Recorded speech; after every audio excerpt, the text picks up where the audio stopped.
Resiri gul kwango ngal ngon na nak we nga mong ti se ti me ho shi sa long sa sung ha shi sheng ni sha se tha shi mong ye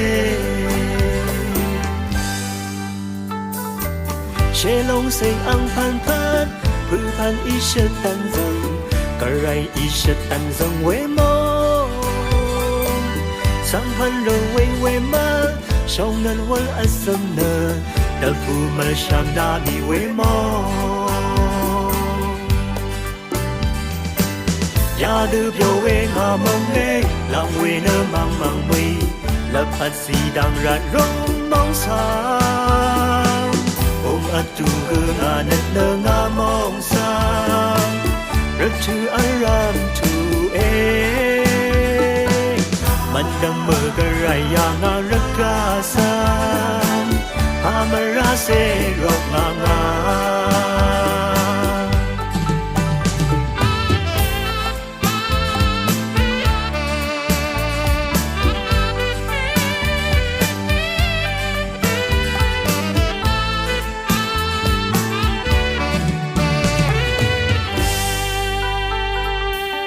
mana ngo nga mong resiri gul kwango ngal ngon na nak we nga mong ti se ti me ho shi sa lo sa sun ha shi sheng ni sha se tha shi mong ye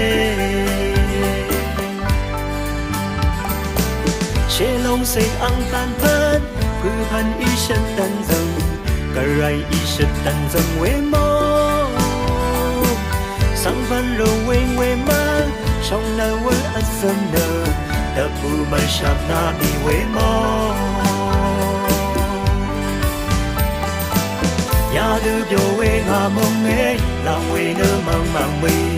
la phat si dang rat rong mong sang om atu ge nga na nga mong sang rat tu aram tu man dang mơ ga rai ya nga rat ka sa amara se ro nga nga ya du pyo we nga mong ne lang we na mang mang we la phat si dang rat rong mong sang